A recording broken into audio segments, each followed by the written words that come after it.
terre d'eau. La gadoue, les marais, les mangroves, les sables mouvants, les lagunes, les tourbières, les lacs, les deltas, les vasières, les palus. Une zone humide, en fait, c'est quoi ? Je verrais comme ça, j'ai plutôt une image de marais. Pas grand-chose. Les vaches. Le lac. Ça m'évoque les vaches qui sont au bord du lac. Les scientifiques estiment que 64% des zones humides de la planète ont disparu depuis 1900.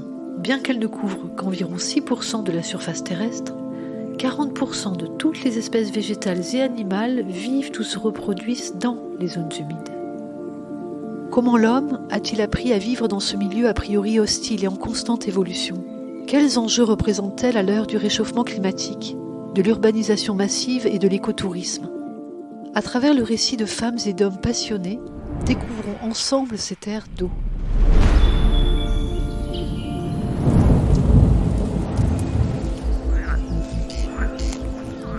Les loutres sont restées très très longtemps absentes et maintenant elles reviennent. On aimait beaucoup notre pays. Narandis sera-t-il la capitale du pétrole français ? Donc c'était une forêt humide. Pays des Landes. Elle est devenue forêt. C'est un territoire qui a été longtemps considéré comme désolé, sablonneux. À la découverte d'une région des Landes. Dans les mortels marécages de la Mélancolie. C'est la fille des marais. C'est elle qui l'a tué. Qui vous a permis de squatter mon marais ? Pourquoi en 1970 ce besoin subit en Europe et en France de protéger le milieu naturel ? Notre civilisation deviendrait-elle anti-nature ? L'homme courrait-il un danger quelconque ? Ou bien le hippie à la chevelure ou à la barbe fleurie influencerait-il ceux qui ont charge des peuples ?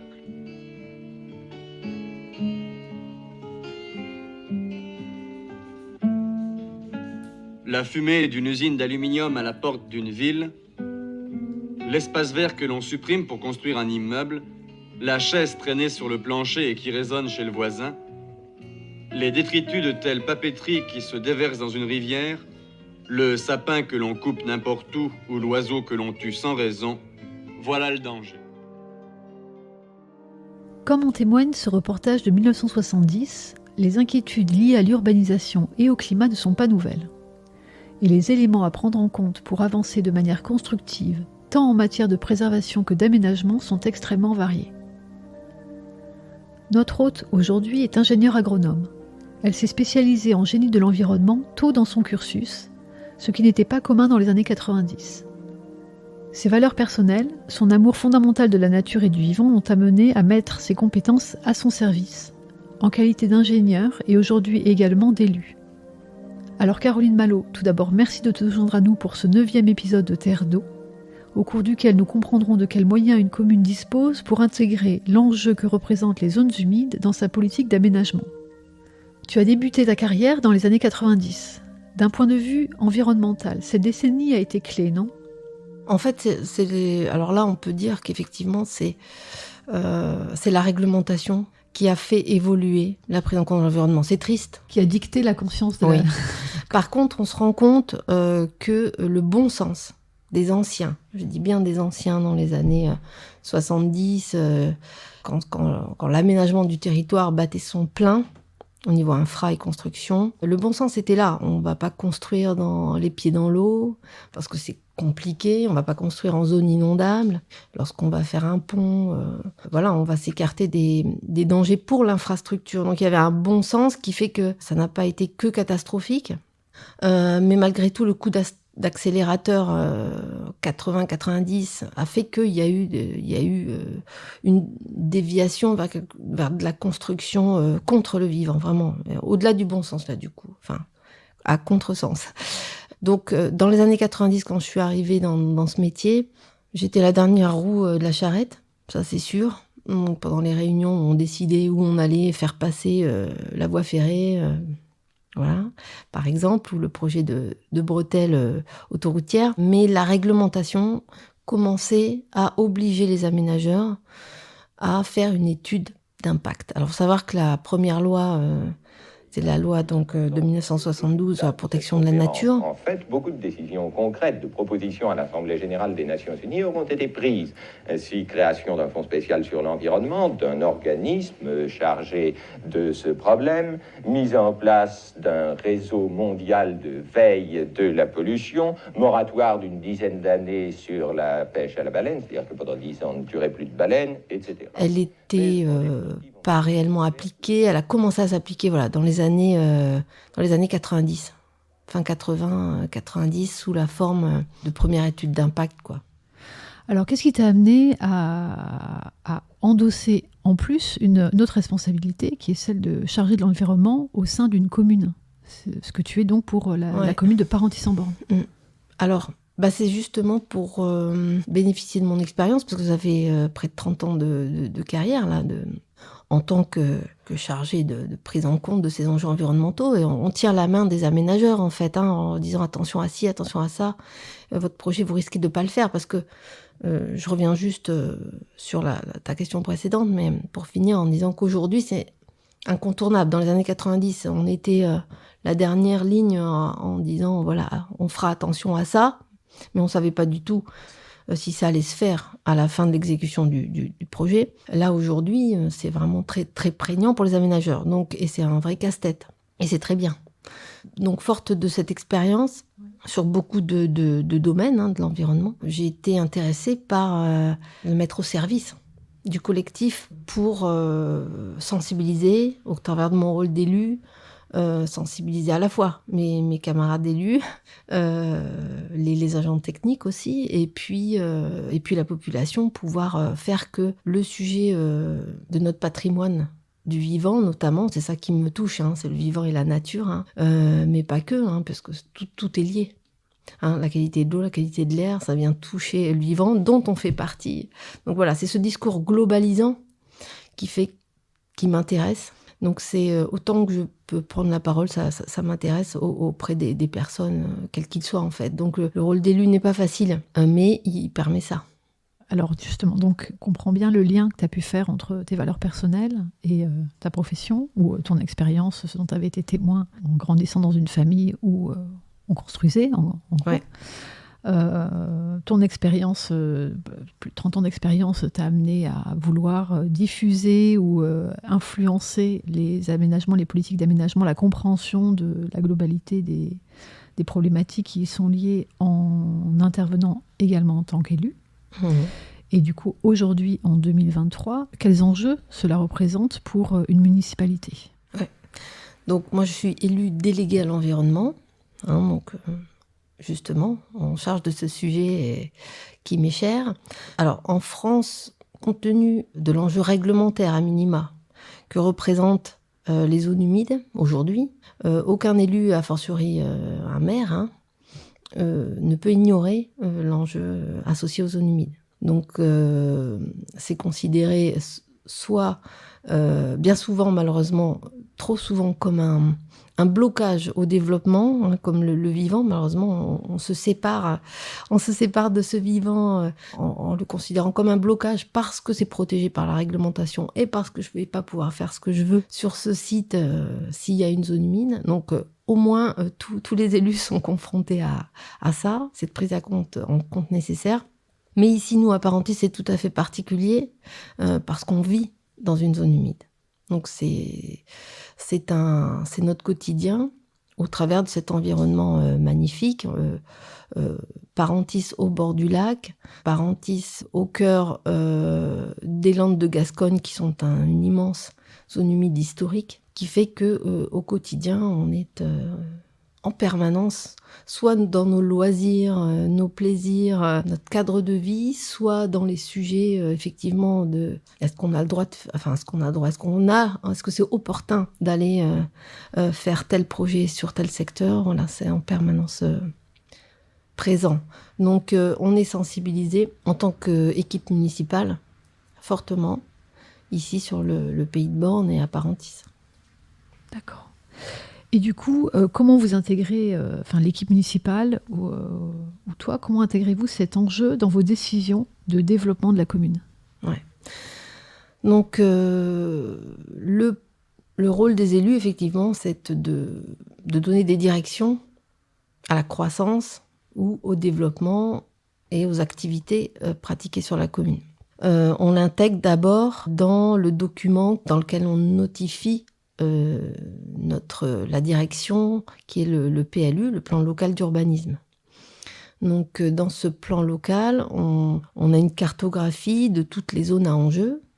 Et depuis 2012, que la dernière version du PLU a été faite, à cette époque, il y a déjà eu une grande révolution, c'est qu'il y a eu un diagnostic le plus fin possible des zones patrimoniales, et notamment des zones humides, parce qu'ici, très souvent, les zones patrimoniales sont liées à la présence d'espèces ou de zones humides, et d'espèces inféodées aux zones humides.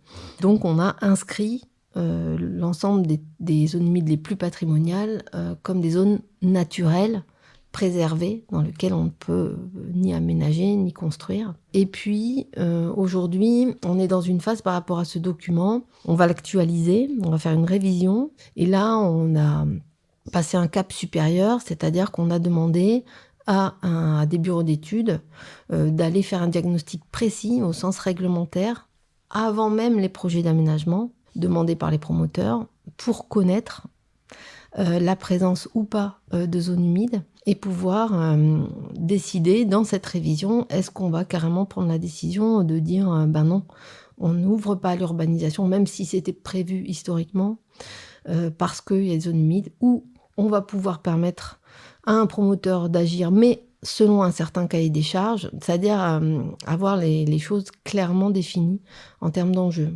pour préserver ces secteurs. C'est une volonté, en fait, là, maintenant. C'est plus au coup par coup une contrainte, c'est une volonté de préserver. Voilà. Mais aujourd'hui, les lagunes sont un patrimoine menacé. C'est une des curiosités de la commune, puisqu'on en compte encore à peu près 200. Et il y a une trentaine d'années, quand je suis arrivé sur cette commune, il y en avait autant que de jours dans l'année. Les autres ont été asséchés ? Oui, par toutes sortes d'événements. Les communes veulent densifier un peu la population, oui. mais la limiter, en fait. Et éviter l'étalement urbain, quoi.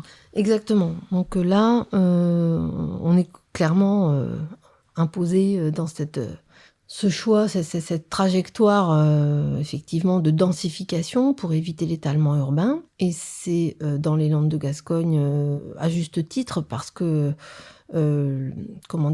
dans ces secteurs humides où la nappe est affleurante, partout, imperméabiliser le sol, c'est vraiment un enjeu et un danger en termes de gestion de cette eau pluviale. Il y a besoin de logements. Donc on densifie, ça c'est sûr, on densifie l'existant, et on ne peut ouvrir l'urbanisation que en continuité de l'existant. Ça c'est sûr que c'est terminé d'envisager un quartier complètement nouveau, isolé du tissu urbain existant. Mais même en périphérie, bien sûr, on agit sur de la nature vierge, quoi. Voilà.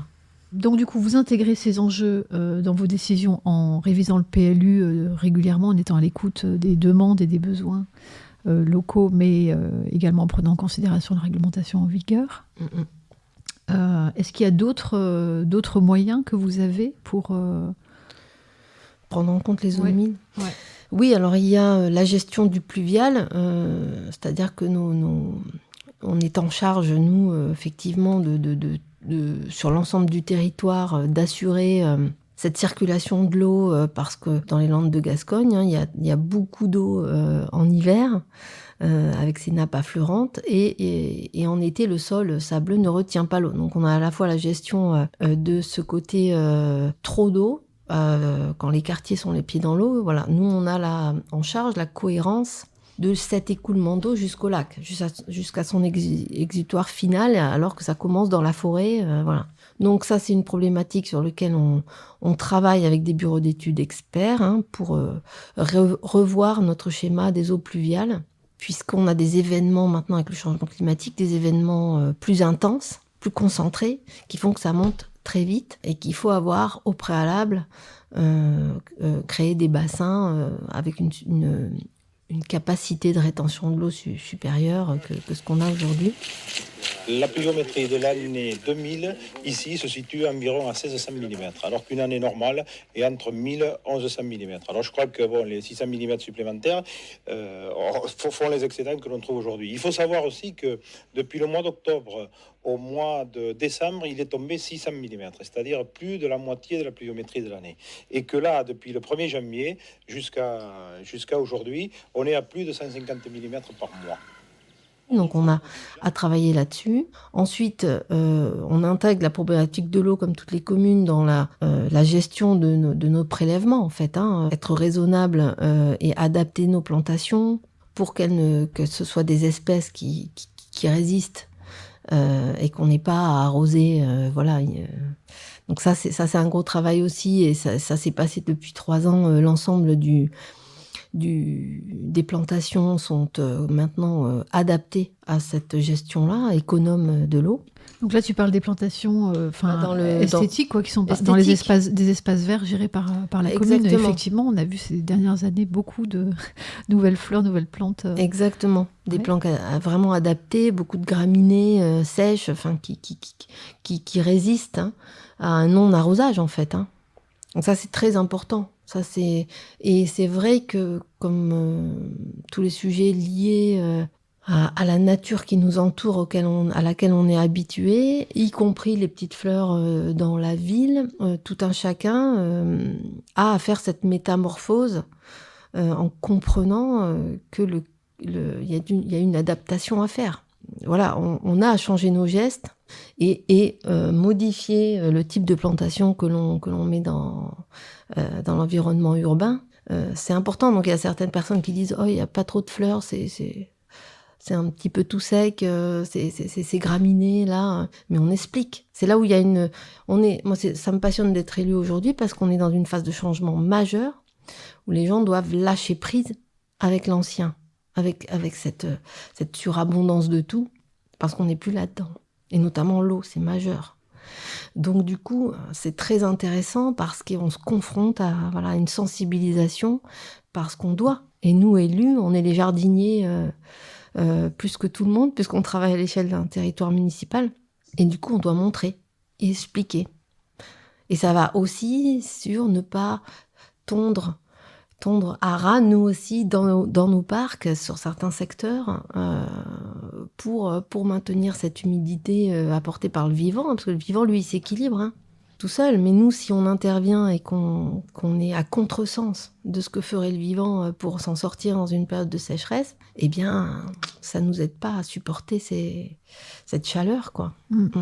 Amener du sens dans le regard des gens, ou dans la vision qu'ont les gens d'un espace vert, c'est compliqué. Du coup, est-ce que ça va passer par des supports pédagogiques ? Est-ce qu'il y a de la communication qui est prévue autour de ça ? Alors, il y a plusieurs plans par rapport à la sensibilisation. Nous, équipe municipale, on a prévu d'aménager avec du panneautage une espèce de coulée verte entre les parcs jusqu'au Puntet, au ruisseau du Puntet, vers les écoles. Avec un panneautage sur les espèces, sur le petit cours d'eau. Le cours d'eau du Puntet, il traverse toute la commune. Il a été très malmené, il a une drôle de tête. Mais justement, là, le but, c'est d'y travailler, d'expliquer, parce que même malmené pendant des décennies, aujourd'hui, il nous fait des iris sauvages, il nous donne des libellules, il est toujours là, quoi. Il est toujours vivant, lui. Et donc, nous, l'idée, c'est de le jardiner et d'expliquer que ce qu'il représente et où il va, jusqu'au lac. Et donc oui, un itinéraire pédestre panneauté avec des lieux d'observation des animaux, des explications sur ce petit cours d'eau et son chemin, et notre lien à ce petit cours d'eau en histoire aussi. Voilà. Il passe par un lavoir qui est toujours présent. Voilà. Donc il y a des choses à remettre en place pour donner une perspective. Cette perspective, elle est importante parce qu'on se voit tous séparés, y compris de notre passé, qu'on a à réapprendre et séparés de la nature alors qu'on en fait partie. Donc voilà, c'est ce qui est intéressant, c'est cette vision globale, quoi, de redonner cette vision, cette hauteur de vue. aux gens. Et donc un itinéraire pédestre là-dessus, une sensibilisation aussi. Alors on s'appuie sur les acteurs du territoire et notamment les associations. On a une association qui est importante et elle est tellement structurante dans notre quotidien que les gens ont oublié qu'elle intervient. C'est la CGELB, hein, donc c'est l'association gestionnaire de l'environnement lacustre du Born, qui a été créée par les chasseurs, les chasseurs à la tonne, hein, qui ont leur cabane de chasse au gibier d'eau sur le site du lac, en bord de lac. Mais il n'y a pas que des chasseurs dans cette association. Et depuis 40 ans, ils sont venus il y a 40 ans pour accéder à leur tonne et ouvrir le milieu qui était très fermé en bord de lac, hein, qui était très embroussaillé avec des arbres, mais qui permettait pas l'expression de la prairie humide initiale en fait, et qui permettait pas le point de vue qu'on a aujourd'hui. Donc en fait, on s'appuie beaucoup sur cette association. On les finance, hein, en tant qu'association, ils ont des subventions. Et pour poursuivre leur gestion d'ouverture, c'est-à-dire ils viennent intervenir une fois par an sur certains secteurs et ils enlèvent la strate arbustive. Et puis ensuite, il y a du pâturage pour maintenir ce milieu, ce qu'on appelle des milieux ouverts. Et là, la prairie humide ouverte, elle est rare, hein, parce qu'on est sur un milieu forestier ici, on le sait.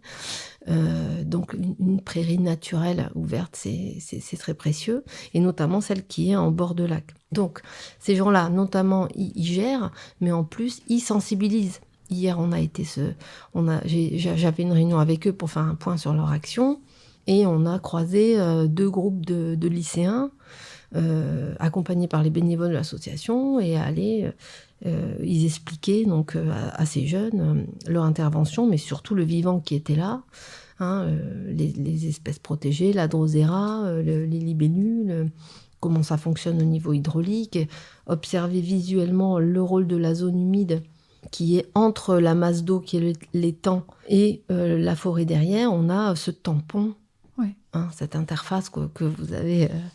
dont le podcast parle, quoi, hein, qui est très important. Voilà. Donc, cette sensibilisation-là, il y a les gens du coin, les assos, qui le portent. Donc, nous, on s'appuie dessus. Et puis, dès qu'on peut en parler, bien sûr, on en parle. Donc, voilà. J'ai vraiment l'impression, au fil des podcasts, en fait, qu'il y a vraiment un problème de communication. En fait. Les gens ne se comprennent pas, ils ne s'entendent pas. Mais ce qui questionne le grand public, c'est toujours la motivation des chasseurs, en fait. Oui, les chasseurs ont aménagé les bords du lac parce qu'ils voulaient pouvoir avoir accès à leur tonne, par exemple. Oui. Donc, la difficulté, elle est vraiment dans la compréhension globale des actions de chacun. Est-ce que pour toi, il y a d'autres difficultés majeures, en fait, que rencontre la commune à faire comprendre ou passer la politique d'aménagement du territoire? Bonne question. Finalement, c'est une difficulté globale par rapport à l'action municipale. Oui, c'est au quotidien expliqué. C'est vraiment un manque de communication ou une difficulté à se comprendre parce que malheureusement, dans notre société moderne, on a pris une direction qui est très hors sol. Donc, si on prend par exemple l'exemple des chasseurs et de cette association, effectivement, il y a certains nouveaux parentissois qui ont des idéaux forts et des postures qui rejettent le principe de chasser. Mais ce sont des passionnés de leur milieu. Donc en fait, il faut qu'on se parle localement. C'est-à-dire qu'on appartient à un territoire, il y a des gens qui y vivent, qui le connaissent, parce qu'en fait, on veut s'approprier et préserver le vivant, mais on le connaît de moins en moins.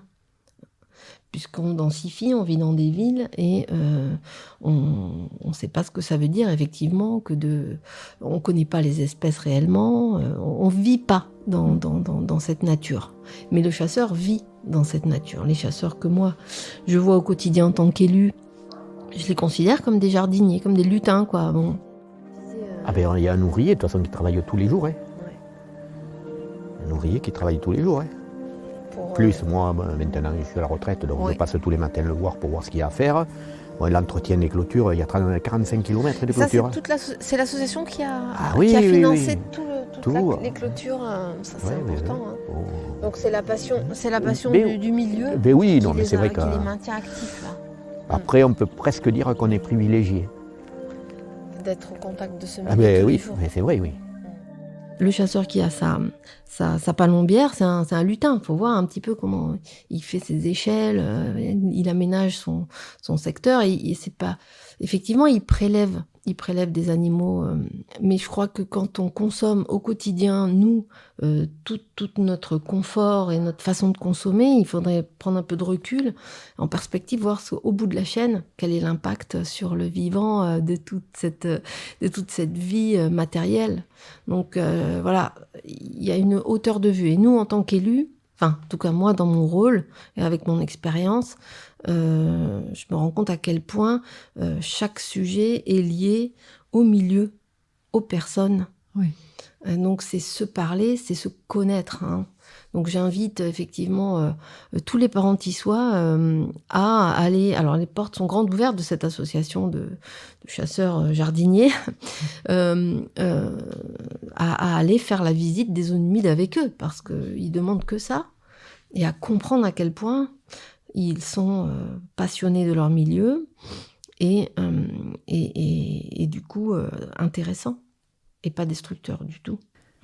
Est-ce que ta qualité d'élu ne nuit pas finalement à ta qualité d'activiste environnemental ? Alors oui, c'est ça. Être élu, c'est si on fait rien, on n'apprend pas et enfin on fait pas progresser le territoire. Donc moi j'ai poussé un peu l'équipe municipale à aller dans des directions. Voilà, il y a aussi eu le défi zéro déchet. On savait pas si les familles allaient être volontaires, ce que ça allait donner. Et puis en fait, on fait la saison 2 là parce que c'est super.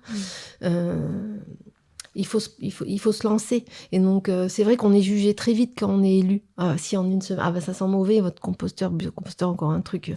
Mais voilà, il faut pratiquer, quoi. Ouais, tu t'exposes et tu exposes la municipalité en lançant des initiatives qui ne sont pas forcément comprises au premier...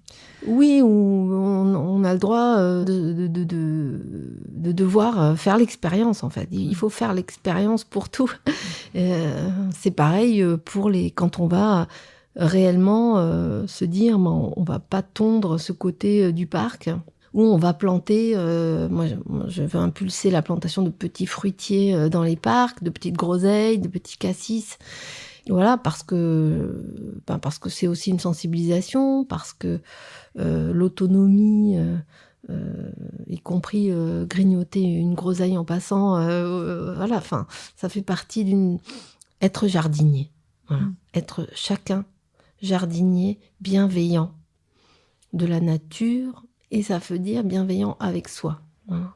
Et peut-être que quand on va planter ces petits fruitiers, au début, il y a la moitié qui vont pas s'en sortir parce qu'on n'a pas maîtrisé complètement le sol ou l'endroit, l'ensoleillement, mais parce que voilà, c'est vivant. Ouais. Et dès qu'on touche au vivant, on peut se planter parce qu'on n'a pas bien cerné le besoin. Donc c'est ça qui est intéressant, mais moi je suis tout à fait à l'aise pour expliquer ça aux gens et les ramener à on agit, on apprend et notre objectif c'est ça. Et, voilà. Alors je pense qu'on comprend bien, les auditeurs comprendront aussi vers quoi tu veux tendre et la municipalité souhaite tendre. Maintenant, on subit quand même aussi une histoire, quelque part, avec des industries, des entreprises qui pourraient être qualifiées de pollueurs. Historiquement, la CECA, où j'imagine que Vermilion est aussi assez décrié parfois, ou par certains, à tort ou à raison. Quels sont, selon toi, les moyens qu'a la municipalité d'influencer ces exploitants historiques des sols ou ces activités qui génèrent une forme de pollution, de toute façon de l'air, de l'eau ou une modification des sols? Alors, c'est une très bonne question, parce que vraiment, ça fait partie des sujets auxquels qui m'intéressent vraiment, de pousser au maximum là où, dans mon rôle d'élu, vis-à-vis de ça. Donc effectivement, ces deux industries, on est une petite commune, enfin pas en surface mais en habitants, avec deux industries majeures. Produire plus de 80% du pétrole brut français, ça se passe à Parentis, Alors, il n'y a pas beaucoup de pétrole brut produit en France, mais malgré tout, ça se passe pour 80% à Parentis. Selon les prévisions, les gisements de Parentis auraient dû être épuisés il y a au moins 5 ans. Grâce à de nouvelles techniques de forage, les puits produisent encore 500 mètres cubes de pétrole par jour. Une technologie mise en place par Vermilion Rep, filiale d'une société canadienne, qui a racheté le site à Esso en 1997. La CK qui produit effectivement un charbon actif, là aussi quasiment unique au monde, parce qu'il utilise le pin des Landes. Donc on a sur le territoire 2 industries très anciennes qui ont impacté fortement le cadre de vie et le lac, voilà, qui sont aujourd'hui ont été encadrés par le réglementaire. Voilà, on a tapé sur la tête, hein, la réglementation, ça sert à ça et c'est bien, même si au début ça fait mal, ça bouscule. Et du coup, ils ont été vers progressivement vers le mieux. Effectivement, l'inertie de la pollution, notamment par rapport à la pollution de l'eau par la CK, fait que on a encore, notamment les sédiments, la trace de cette pollution importante qu'il y a eu pendant plusieurs décennies. Mais au niveau du process industriel, depuis la loi sur l'eau dans les années 2000, ils ont petit à petit métamorphosé leur procédé. Après, ils sont effectivement aux portes de Parentis. Donc nous, élus, on parle avec eux.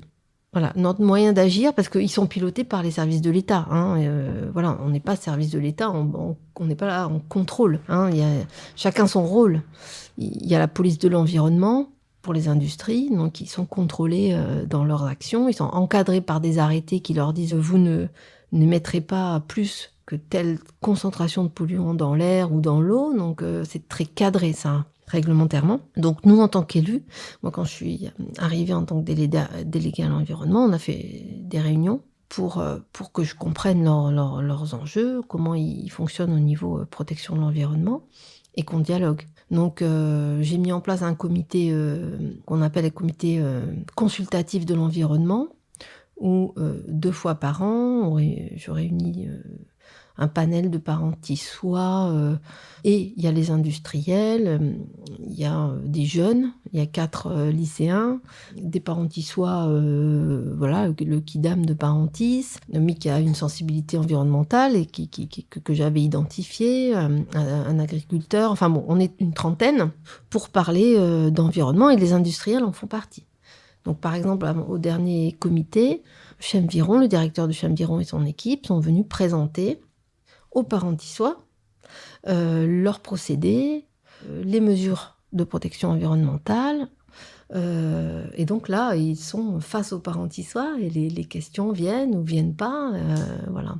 Donc nous, on dialogue et effectivement, on les amène à parler aux Parentissois, parce que là aussi, il y a un sujet de communication, parce qu'il y a des émissions, effectivement, de particules liées à la combustion pour produire le charbon actif. Mais il y a un suivi qui est fait et piloté par les services de l'État. Par contre, ces poussières-là qui sont présentes, dès qu'on a une remontée d'un Parentissois qui se pose des questions,